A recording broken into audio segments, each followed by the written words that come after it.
जय शिवराय मित्रांनो, मी आणि माझे मित्र रोकडा हनुमान व्यायाम शाळेचे कार्यकर्ते स्वामी विवेकानंद चौक रावेर येथे आयोजित हरिभक्त पारायण श्री विलास महाराज वाघोडकर यांच्या मुखातून कथा श्रवण करण्यासाठी सर्वजण जात आहेत. जय सियाराम.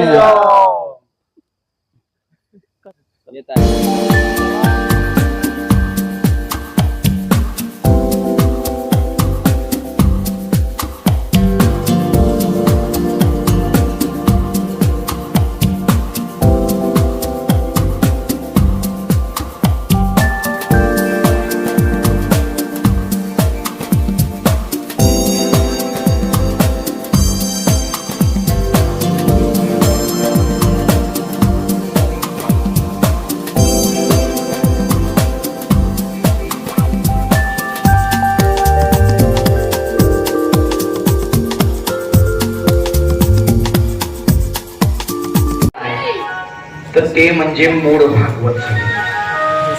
ते मूळ भागवत 4 श्लोकांचा आहे. किती श्लोकांचा आहे? फक्त 4 श्लोकांचं मूळ भागवत आहे. आणि त्या 4 श्लोकांची जय श्रीराम. जय श्रीराम. त्या 4 अक्षरांपैकी पुढचा हा काढून टाका. पुढे काय आहे? जर हे 4 श्लोक नाही ऐकले आणि सर्व ऐकलं तर काय ऐकलं माहिती आहे? नुसता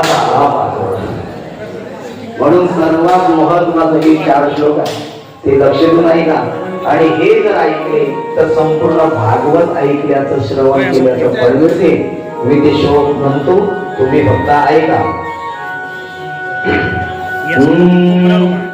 अहमेवा समेवाग्रे नान्यदियत् सत्तत्परम्.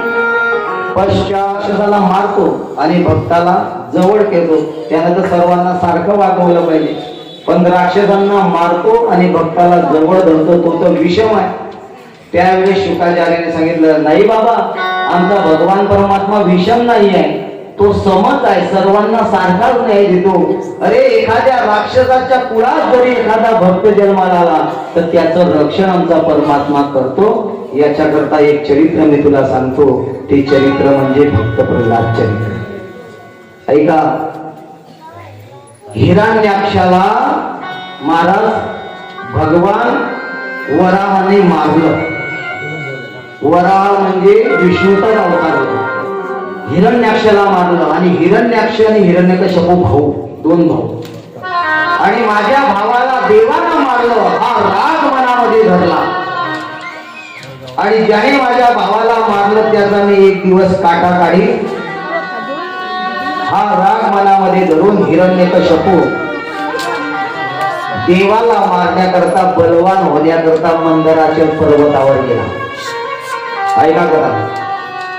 पर्वतावर गेला. राक्षस होता हिरण्यकश्यप, पण पर्वतावर जाऊन देवाची भक्ती करू लागला, आराधना करू लागला. कशा करता? तप करण्याकरता. ऐका माता मावळ्यांना,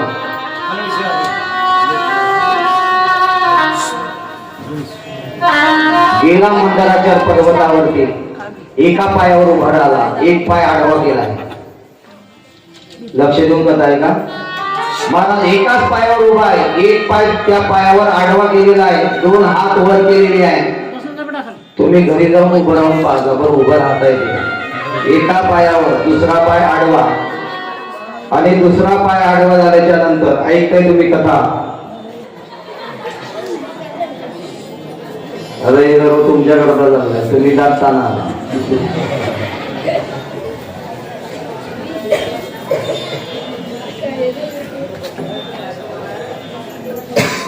हा ऐका महत्वाचं. आणि महाराज एका पायावर उभे, 2 हात वर आहे. बस आता लवकर तुम्ही बाजूला व्हा मामाने.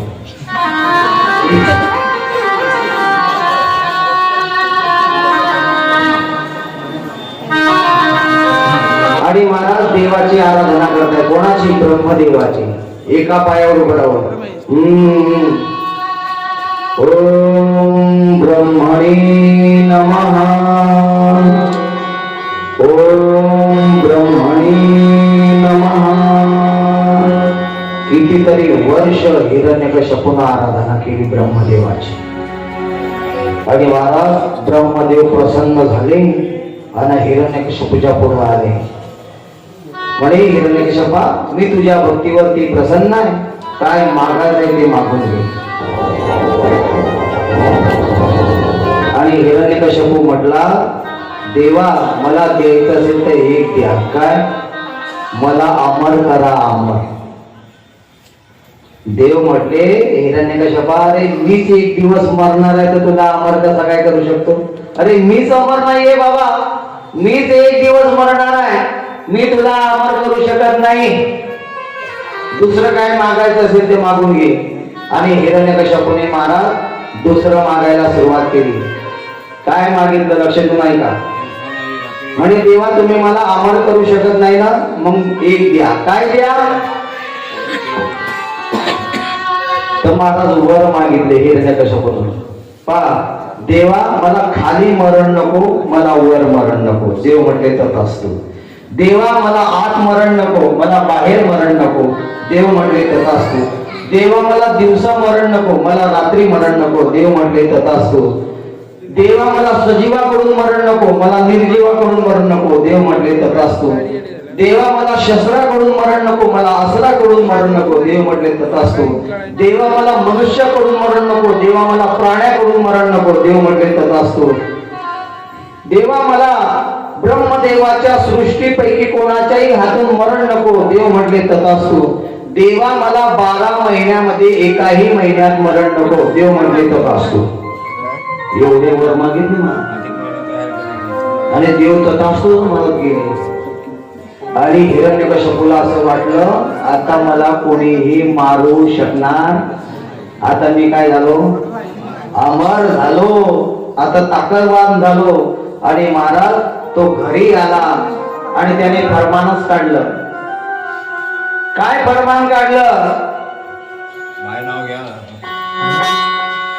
नाव घेऊन येली देवाचे, ऐसे भीग हिरण्यकशिपूचे.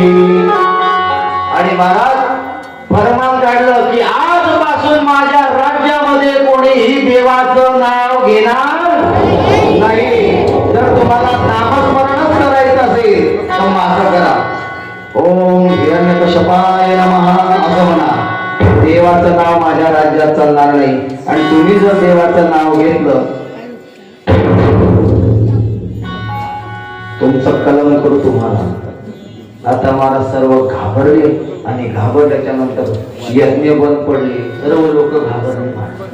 आता कोण देवाचं नाव घेते? कोणीच देवाचं नाव घेणार. पण आमचा देव बी एवढा चतुर आहे महाराज. देव म्हटले हिरण्यकशिपा, तू कितीही वरदान माग, तू कितीही वर मागून घे, पण तुला बनवणारा मी तुझ्यापेक्षा वेगळा आहे. तू जेवढी चतुराई करतोय पण तुला चतुराई देणारा मी काही कमी चतुर आहे का? तू कितीही माग पण तुझा काटा मी काढल्याशिवाय राहणार नाही. आणि आमच्या भगवान परमात्म्याने काय केलं महाराज? त्याच हिरण्यकशिपूच्या पोटामध्ये त्याच्याच पदरी प्रल्हादाला महाराज पाठवलं आणि त्यांच्याच घरामध्ये भक्त प्रल्हादाचा जन्म झाला. बोले प्रल्हाद महाराज की जय. आता कथा मोठी आहे, आता माझ्याकडे टाईम नाही म्हणून लवकर आलो म्हणजे आवडतो. आणि भक्त प्रल्हाद हिरण्यकशिपूच्या घरी प्रगट झाले आणि प्रगट झाल्याच्या नंतर हळूहळू मोठे व्हायला लागले. आणि मोठे झाल्याच्या नंतर आता आपल्या मुलाला शाळेमध्ये टाकलं पाहिजे म्हणून शंडामार्ग नावाचे दैत्य गुरु होते राक्षसांचे. त्या गुरूंच्या महाराज आश्रमामध्ये प्रल्हादाला टाकलं आणि त्या गुरूंना सांगितलं की आमच्या प्रल्हादाला चांगलं राक्षसी विद्याचं शिक्षण द्या, दैत्यांच्या विद्येचं शिक्षण द्या. आणि महाराज निघून आले आणि प्रल्हाद तिथं शिक्षण घेत आहे. महाराज प्रल्हाद अगोदरच शिकून आले होते. कुठून? आईच्या गर्भामध्ये असताना प्रल्हादजी नारदाच्या आश्रमामध्ये आईच्या गर्भात राहिले होते. म्हणून हरिपाठामध्ये आमचे माऊली सांगताय, सत्वर उच्चार प्रल्हादी बिंबला. आणि नारदांच्या आश्रमामध्ये त्या माऊलीनं ध्यान ग्रहण केलं, नामस्मरण केलं, त्याचा परिणाम त्या आईच्या गर्भावर म्हणजे भक्त प्रल्हादावर झाला आणि भक्त प्रल्हाद आईच्याच गर्भामध्ये शिकून गेले.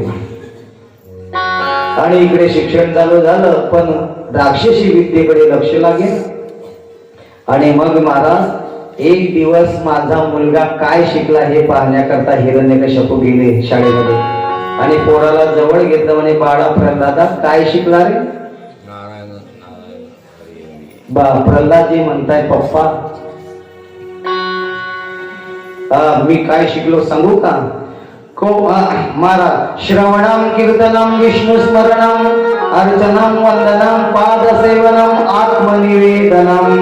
बाबा, देवाची 9 प्रकारे भक्ती केली पाहिजे. प्रल्हादजी सांगताय कोणाला?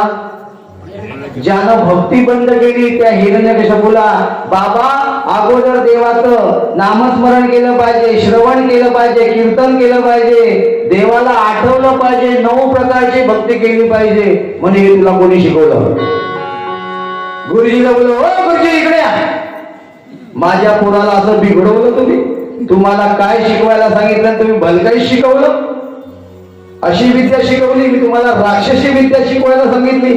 देवाची भक्ती करा, अमुक करा, हे कोणी शिकवलं? म्हणे महाराज, तुमच्या मुलाला आम्ही नाही शिकलो, हा कुठून शिकला हेच कळत नाहीये. पहा महाराज. आणि मग गुरुला सांगितलं, आता माझ्या मुलाला चांगलं शिकवा. आता जर असं काही शिकवलं तर मी तुम्हाला नोकरीवरून काढून टाकेन. कारण राजा होता हिरण्यकश्यप. आणि मग महाराज त्या गुरुजींनी प्रल्हादाला शिकवलं चांगलं. आणि एक दिवसाचा प्रसंग आहे, आता लवकर घेतो. गुरुला काहीतरी काम आलं निमित्त बाहेर गेले गुरुजी. आणि बाहेर गेल्याच्या नंतर प्रल्हादाला सांगितलं, हे प्रल्हादा, आम्ही बाहेर चाललो आहे. आज आश्रमामध्ये मुलांना शिकवण्याची जबाबदारी तुझ्यावर.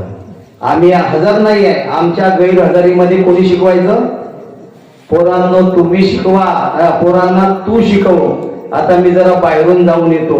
आणि गुरुजी निघून गेले आणि फक्त प्रल्हाद मुलांना शिकवू लागले. आपल्याही शाळेमध्ये पोरं शिकवता. कोणत्या दिवशी? 5 सप्टेंबर आपले मुलं शिकवता नाही, त्याला आपण शिक्षक दिन म्हणतो. त्या दिवशी शिक्षक शाळेमध्येच असतात, पण ते मुलांचं शिकवणं पाहता आहे की नाही? तसं मग शिक्षक देऊन काय याच काळात असं नाही मला. फक्त प्रल्हादाच्या काळापासून चालू झाला की आम्ही बाहेर जातोय, आज मुलांना तू शिकवायचं. आणि पोरांची शाळा भरवली. कोणी? भक्त प्रल्हादाने. कशी शाळा भरली महाराज? विठ्ठल नामाची, विठ्ठल नामाची शाळा भरली. विठ्ठल नामाची शाळा भरली. शाळा शिकताना दानभूत हरली. शाळा शिकताना दानभूत हरली. विठ्ठल नामाची शाळा भरली. विठ्ठल नामाची शाळा भरली.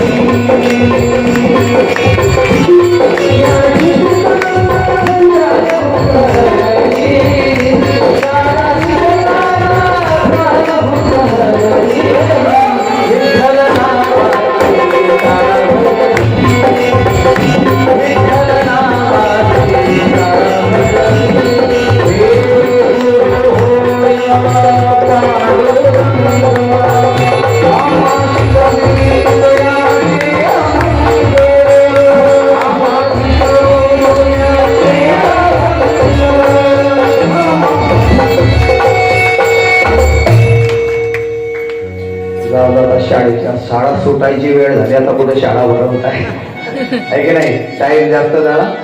आणि महाराज अशी विठ्ठल नामाची शाळा भरली. आणि प्रल्हादजी पोरांना शिकवताय. काय शिकवलं? 2 मिनिटं ऐका आणि मग दृश्य पहा. प्रल्हादजी पोरांना म्हणताय, कौमारम आचरत प्राज्ञो धर्मान भागवतामिह दुर्लभम मानुषम जन्म तदप्य ध्रुवम दर्शनम. पहा महाराज प्रल्हादजी म्हणताय बाबांनो, हे मुलांनो, देवाची भक्ती काही म्हातारपणात नाही करायची. मग कोणत्या वयात? कौमारम म्हणजे कुमार वयात. आणि खरी सांगू का माझा म्हणून जर खरं सांगतो, लहानपणात केलेली भक्ती हे देवाला आवडते. म्हणून देवाला आवडणारी भक्ती हे लहान मुलांची आहे. त्यांचे मन चांगले असतात, त्यांची भावना चांगली असते आणि लहान मुलांनी केलेली भक्ती देवाला आवडतात आणि देव लवकर प्रसन्न होतो. मग एक प्रश्न मला विचारायचा आहे तुम्हाला रावेरच्या लोकांना, तुम्ही देवाला फुलं वाहता की नाही? मग तुम्ही देवाला फुल वाहत असताना कोणतं फुल वाहता? की जे सुकून गेलेलं फुल वाहता की ताजं तवानं? मतलब काय खराब झालेलं वाहता? पहा, देवाला फुल वाहत असताना आपण कोणतं फुल वाहतो? की जे ताजं आहे. मग देवाला ताजं फुल आवडते, खराब झालेलं फुल आवडत नाही. तसं देवाला शरीर अर्पण करत असताना, हा देह अर्पण करत असताना, आपण जो देह अर्पण करतो, आपलं शरीर अर्पण करतो, ते शरीर अर्पण करताना ताजं तवानं शरीर अर्पण केलं पाहिजे. ताजं तवानं, की जे लहानपणामध्ये कोमल शरीर. आणि असं शरीर देवा करता अर्पण करू नये की संसार करून करून करून करून करून करून पुरा रस निघून गेला. कळते माझं बोलणं? काय निघून गेला? रस निघून गेला. आता ते शरीर असं थकलं आणि मग देवाचं नाव घेतलं, विठाळ विठाळ विठाळ. ते देवाला आवडेल काय? खरं सांगा. लहानपणात तरुणपणात नाही ते धंदे केले आणि आता देवाचं नाव घेता येत नाही आहे आणि नाव घेतोय, देवाला आवडेल नाही महाराज. असं शरीर आवडत नाही. त्याला काय म्हणता आपल्या भाषेत सांगू का? रसवंती पाहिली की नाही तुम्ही? रसवंती. त्या रसवंतीमध्ये असा ताजा तवाना ऊस असतो असा मस्त, आणि तो रसवंतीवाला काय करतो? तो ऊस याच्यात घालतो. कशात? त्या चरक्यामध्ये, त्या मशीन मध्ये. आणि बरं काही एकदा नाही घाला, एकदा घातला की त्याला रस निघतो असा, पुन्हा पुरा रस काढतो. असं करता करता करता करता सर्व रस काढून टाकतो आणि खाली काय उरते? काय म्हणतात त्याला? कुच्चा. काय कामाचा असतो तो कुच्चा? हे काय मी त्या उसातरी सांगत आहे? हे उसातरी सांगत? संसार रूपी रसवंती आहे. कोणती रसवंती? संसार रूपी रसवंती. आणि तिच्यात तुम्ही आम्ही ऊस आहे आणि आपले घरचे लोक त्या संसार रूपी रसवंतीच्या त्या मशीन मध्ये आपल्याला असा घालतात. आणि ऐकताय तुम्ही कथा? बरं काही एकदा नाही घालत, जोपर्यंत रस निघत नाही सर्व अख्खा, तोपर्यंत जाय कामाले जाय कामाले जाय कामाले. जोपर्यंत पैसा आहे तोपर्यंत गोड वाटते. आता पैसा कमवणं बंद झालं, शरीर थकलं की काय उरतो खाली? कुच्चा. आनंदा म्हणजे आता ते देवाच्या मंदिरात.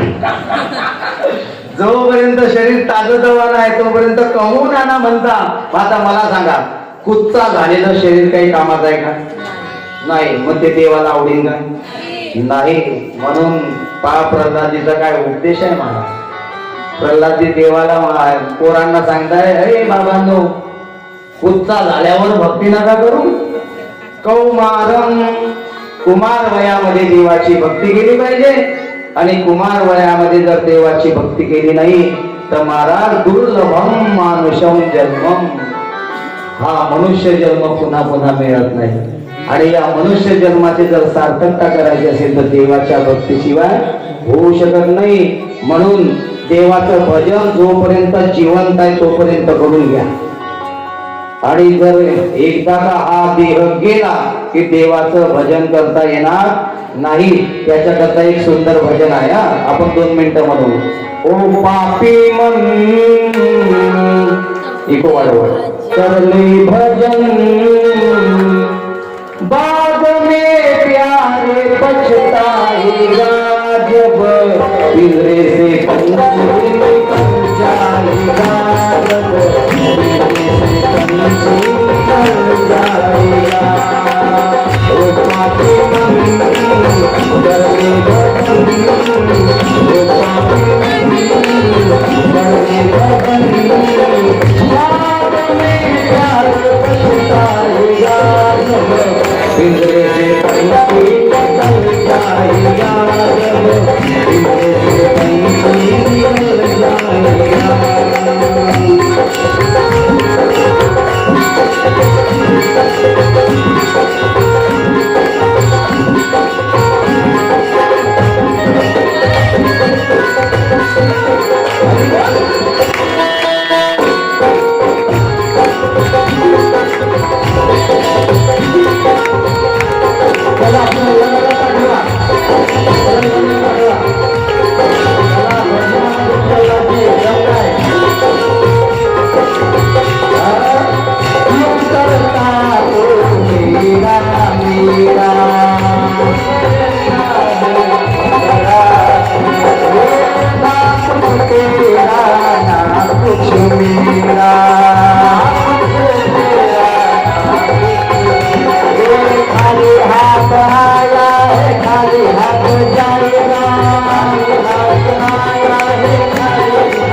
प्रल्हादजी चांगलं नाचला पाहिजे हा ते चिपड्या एका हातात घेतल्या तरी चालेल एक हात वर करायचा मी सांगेल त्यावेळेस महाराज भक्त प्रल्हाद म्हणताय बाबांनो देवाचं भजन केलं पाहिजे ऐकताय तुम्ही कथा आणि मग महाराज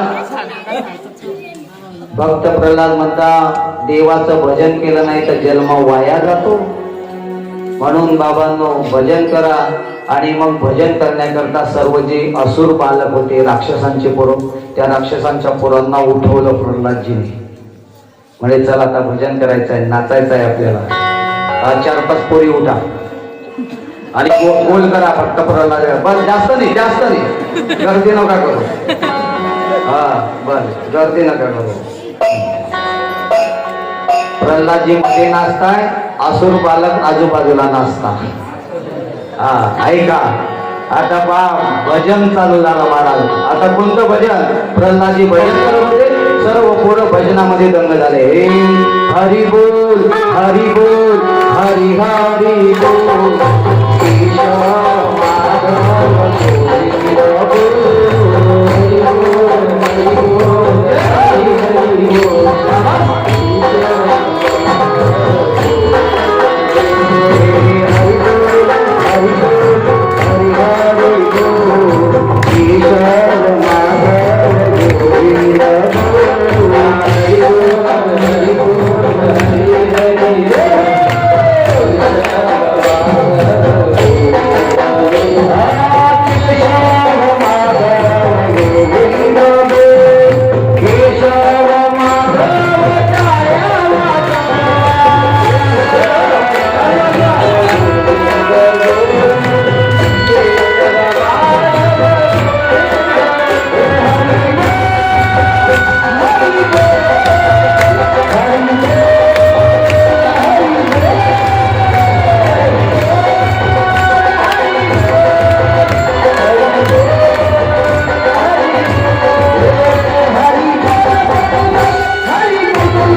ऐका जोरदार भजन रंगामध्ये आणि महाराज काम आटून गुरुजी आश्रमामध्ये आली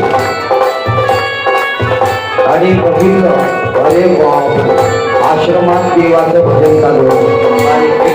एकदम बारीक हा आश्रमामध्ये चला आश्रमामध्ये देवाचं भजन चालू होतं. गुरुजीने बघितलं अरे बाप आजपर्यंत एकच आंबा डंगा होता. ज्याला कळलं त्याच्या चेहऱ्यावर हसू आहे पण अजून काही काहीला कळलंच नाही. ज्याला नाही कळलं त्याने शेवटच्या दिवशी महाप्रसादाला येईल. आता दुसरं काय सांगू गुरुजीनं लागूनच पाहिलं की भजन चालू आहे. मी तर यांना राक्षसी विद्या शिकवत आहे हे भजन करत आहे. आजपर्यंत आपल्या या गुरुकुलामध्ये एकच आंबा डंगा होता. आता पुढी आळीची आळी डंगी झाली आणि गुरुजी आले महाराज बघितलं राग आला गुरुजीला आणि गुरुजीने भक्त प्रल्हादाचा हात धरला. तो हात धरल्याबरोबर भक्तीचा करण गुरुजीला लागला. प्रल्हादाच्या भक्तीचा करण गुरुजीला लागला आणि महाराज राक्षसी गुरु असणारे शंडा मर्ग देवाच्या नामामध्ये नाचू लागले. हरी बोल हरी बोल.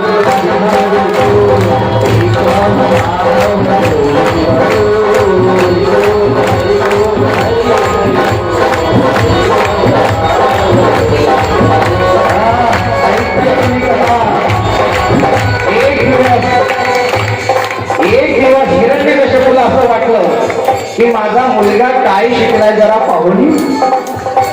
आणि मुलगा किती आता पुढे गेला किती प्रगती केली आपल्या मुलाला प्रल्हादानं पाहण्याकरता हिरण्यकश्यपू त्या गुरुकुलाच्या दिशेने आले.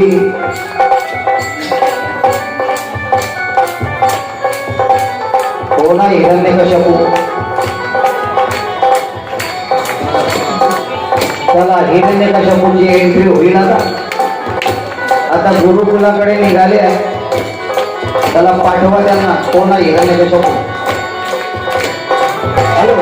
हिरण्यकश्यपूने लांबूनच पाहिलं की गुरुकुलामध्ये नामस्मरण चालला आणि तळ पायाची आग मस्तकात गेली आणि हिरण्यकश्यपूची आता माझी काय विचार बोला आता माझी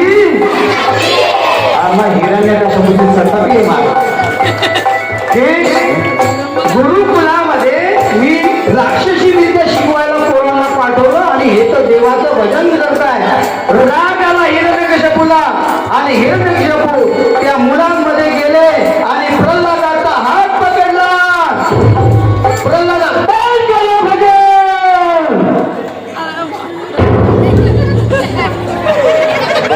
खाली बस आता पुढे एखाद्याची मुंकी उडवून टाकतील.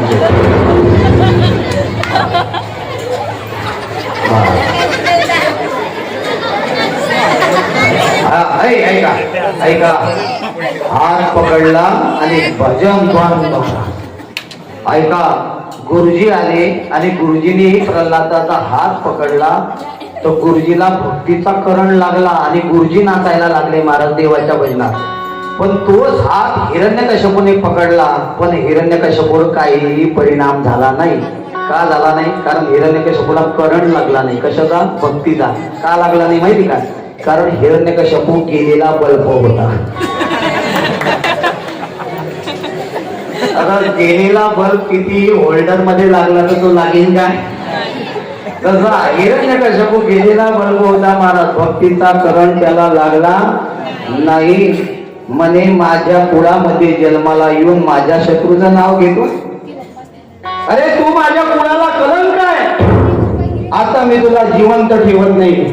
आणि महाराज त्या हिरण्यकश्यपूने आपल्या मुलाला मारण्याचे भरपूर उपाय केले. आता ते सांगत बसत नाही. उकडत्या तेलामध्ये टाकलं. कड्यावरून लोटून दिलं, महाराज हत्तीच्या पायाखाली दिलं, भरपूर उपाय केले. शेवटचा उपाय महाराज, त्याची होलिका नावाची बहीण होती. कोणाची? हिरण्यकश्यपूची होलिका नावाची बहीण होती. त्या बहिणीने सांगितलं, दादा काही काळजी करू नको, तुझ्या पोराला माझ्याकडे सोपव. मला असं वरदान आहे की मी अग्नीत जरी बसले तर अग्नी मला जाळू शकत नाही, असं मला वरदान मिळालं आहे. एक काम कर, मी अग्नी पेटवते, मी अग्नीमध्ये जाऊन बसते, तुझ्या मुलाला माझ्या मांडीवर बसव, तो जळून भस्म होईल, मी जशी तशी राहील. आणि महाराज मोठा अग्नी पेटवला, होलिका त्या अग्नीमध्ये जाऊन बसली आणि भक्त प्रल्हादाला मांडीवर घेतलं. पण महाराज देवाचा भक्त होता, काय चमत्कार झाला, ती होलिका जळून भस्म झाली, भक्त प्रल्हादाला काही झालं नाही. त्या दिवसापासून आपण एक सण साजरा करतो, कोणता? होळीचा. आणि त्या होळीला जाळतो आपण, जाळतो की नाही? तो सण भक्त प्रल्हादापासून चालू झालाय ना. आणि लक्ष देऊन कथा आहे का, सर्व उपाय संपले आणि राजमहालामध्ये हिरण्यकश्यपू आणि भक्त प्रल्हाद आहे आणि त्यांचा संवाद चालू झाला. म्हणे, का रे प्रल्हादा, मी तुला एवढे मारण्याचे प्रयत्न केले, पण तुला कोण वाचवतोय? प्रल्हादजी म्हणते, माझा देव मला वाचवतो. कुठे आहे तुझा देव? मग प्रल्हादजी म्हणताय, माझा देव कुठं नाही, सर्व दूर माझा देव आहे. अरे असं जगामध्ये एकही स्थान नाही की माझा देव नाही. म्हणे, आलो थोडे इकडे या. हा बस. हा, आणि मग सर्व जगामध्ये तुझा देव आहे, प्रत्येक वस्तूमध्ये तुझा देव आहे. हो म्हणे. मग हिरण्यकश्यपूने खांबाकडे बोट दाखवलं, या खांबात तुझा देव आहे का? आणि भक्त प्रल्हाद म्हणे, हो, या खांबात सुद्धा माझा देव आहे. असं म्हटल्याबरोबर राग आला मला हिरण्यकश्यपूला आणि हिरण्यकश्यपूने त्या खांबावरती लात मारली.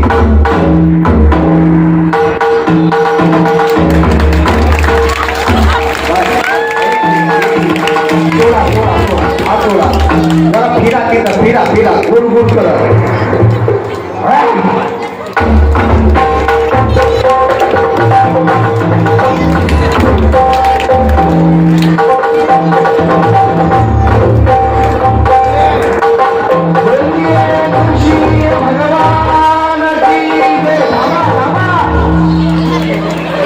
अरे एवढी घाई झाली काय मारायची? आम्हा मला अजून मारून तर द्या. ऑपरेशन करायचे घाई झाली वाटते डॉक्टरने. अरे गुरगुर करत फक्त असं फिरा तिथं. चला लक्ष द्या, होतेच ते आता आता ते होणारच तसं. चला. आणि मग महाराज हिरण्यकश्यपूला पकडलं आमच्या देवानं, ऐका. आणि हिरण्यकश्यपू सुद्धा काही सामान्य नव्हता महाराज, तोही बलवान होता महाराज. घनघोर असं युद्ध झालं. कृष्णा महाराज घनघोर असं युद्ध झालं. दोघं जण एकमेकाला मागे पुढे ढकलत आहे, असं मेल्यासारखं युद्ध करत आहे. आणि महाराज देवांची दाटी ऐका ना तुम्ही, देवांची गाठी आकाशामध्ये युद्ध पाहू लागली. आणि ते देव महाराज आमच्या नृसिंह भगवंताला विनंती करताय की देवा, संध्याकाळ झाली आहे, याला लवकर मारा, नाहीतर रात्र जर झाली ना तर हा मरणार नाही. आणि बरोबर संध्याकाळ मधोमध झाली आणि आमच्या देवानं महाराज उंबरठ्यावर हिरण्यकश्यपूला पकडलं. आणि आता ह्या मांडीवर वर बसा. बघा मागे मागे सगळं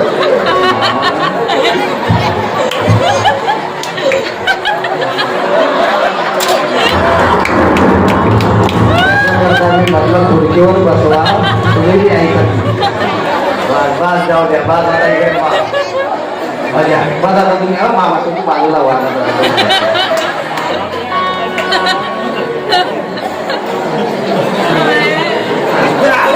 साधारण डॉक्टरचे शस्त्र तर येऊ द्या, ऑपरेशन करू द्या, आता बाकी सांगतो बघा. इकडे लक्ष द्या. आता हसू नका. कथा एक आता 2च मिनिटाची राहते.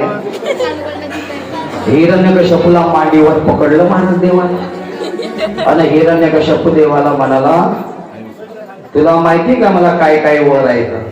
म्हणजे काय काय वर आहे एक एक सांग. म्हणे देवा मला खाली मरण नको, मला वर मरण नको. म्हणे हिरण्यकश्यपू तू खालीही नाहीये, तू वरही नाहीये, म्हणून तुला मी माझ्या मांडीवर मधोमध पकडलाय. म्हणे दुसरं सांग, मला आत मरण नको, मला बाहेर मरण नको. हिरण्यकश्यपा तू घराच्या आतमध्ये नाही आहे आणि घराच्या बाहेर सुद्धा नाही आहे, तुला बरोबर दरवाजावर मधोमध पकडलाय. म्हणून आमची माय दरवाजाची पूजा करते. करता की नाही तुम्ही दरवाजाची पूजा? का करता माहिती का? तुम्हाला काही काम धंदे नाहीये म्हणून करता का? महाराज ते नृसिंह भगवंताचं स्थान आहे दरवाजा, कारण त्या दरवाजावर पकडला होता. कोणाला? हिरण्यकश्यपूला. म्हणून आमची माय त्या दरवाजाची काय करते? पूजा करते. म्हणे मी आतमध्ये सुद्धा नाही, मी बाहेर सुद्धा नाहीये, बरोबर तुला दरवाजावर पकडलाय. पुढे जा, मला दिवसा मरण नको, मला रात्री मरण नको. ए हिरण्यकश्यपा आता दिवसही नाही आहे, आता रात्रही नाही आहे. रात्र आणि दिवसाचा बरोबर मध्य भाग आहे, संध्याकाळ आहे. बोल अजून पुढे काय? मला सजीवाकडून मरण नको, मला निर्जीवाकडून मरण नको. म्हणून म्हणे तुझ्या करता हे नख तयार केले मी. नख. मला एक प्रश्न आहे विचारतो, नख सजीव आहे की निर्जीव आहे? अरे नख सजीव आहे की निर्जीव आहे? निर्जीव जर म्हटलं तर मग कसे काय वाढता? मग काय आहे नख? मग सजीव जर म्हटलं तर कापलं तरी लागत नाही, मग सजीव आहे का? मग निर्जीव आहे का? नखांना सजीवही म्हणता येत नाही आणि निर्जीवही म्हणता येत नाही. त्याला काय म्हणा हे तुम्हीच म्हणा. फक्त ते हिरण्यकश्यपूसाठीच तयार केले होते देवाने. म्हणे तुझ्या करता हे नख तयार केले आहे. बोल पुढं काय आहे? म्हणे शस्त्राकडून मरण नको, अस्त्राकडून मरण नको. म्हणे हे नख शस्त्रातही येत नाही आणि अस्त्रातही येत नाही. पुढं बोल. म्हणे मनुष्याकडून मरण नको, प्राण्याकडून नको. म्हणे वर पाय प्राण्याचं तोंड आहे, खाली पाय माणूस आहे. हे वेगळं आहे म्हणे काहीतरी. मग पुढं काय? ब्रह्मदेवाच्या सृष्टीपैकी कोणाच्याही हातून मरण नको. देव म्हटले ब्रह्मदेवाच्या सृष्टीतला मी नाही, माझ्या सृष्टीतला ब्रह्मदेव आहे. मी ब्रह्मदेवापेक्षा वेगळा आहे, त्याच्या सृष्टीपेक्षा वेगळा आहे. मग आता शेवटचं म्हणे 12 महिन्यात कोणत्याही महिन्यामध्ये माझं मरण नको.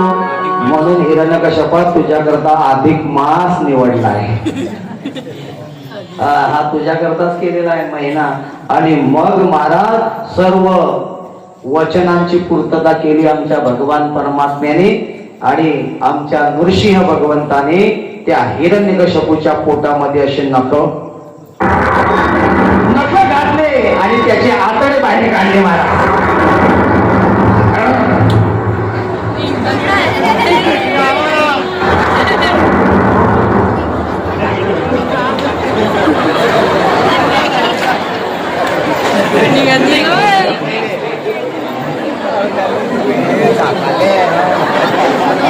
अजून वेळ आहे, अजून काहीतरी राहिलं पाहिजे. तुम्ही फक्त कानात सांगा.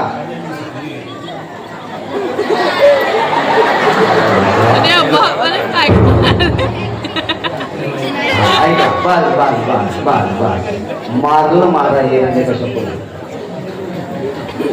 आणि ऐका कथा पा आमच्या भगवान परमात्मा भक्त प्रल्हादाकरता अवताराला आला आणि अवताराला आल्याच्या नंतर खाली लोटून दिलं त्या हिरण्यकश्यपूला. ढकला खाली. बस पडा.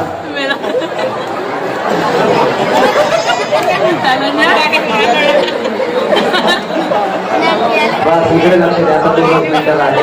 आणि महाराज भगवान परमात्मा गुरगुर करत होते आणि गुरगुर करता करता सर्व लोक घाबरले, म्हणे देवाला शांत केलं पाहिजे. मग देवाला वाटलं कसं काय शांत करायचं देवाला. गुरुकुर करत होते, राग शांत झाला नव्हता देवाचा.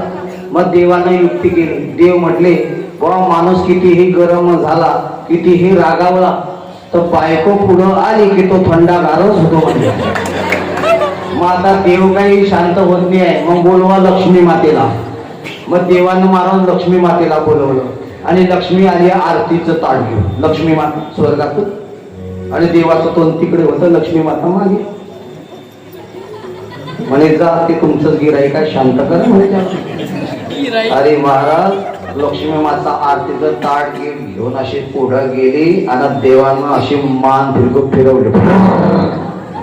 लक्ष्मीचं आरतीचं ताट एकीकडे, लक्ष्मी एकीकडे. म्हणे बा असलं गिराईक आमचं गिराईक नाही म्हणे, हे दुसरंच आहे. आमचा देव तर शांत आहे. शांताकारं जगशयनं पद्मनाभं सुरीशं. लक्ष्मी माता पळूनच गेल्या महाराज देवाचं रूप पाहून. माता देवाला कसं काय शांत करता. मग देवांनी युक्ती केली की ज्याच्या करता आमचे भगवान परमात्मा अवताराला आले त्यालाच पुढे नेऊ. आणि भक्त प्रल्हाद महाराज त्या आमच्या देवाच्या जवळ गेले. ए भक्त प्रल्हादा बस या मांडीवर त्याला ना. आणि आमचे परमात्मा भक्त प्रल्हादाला चाटू लागले.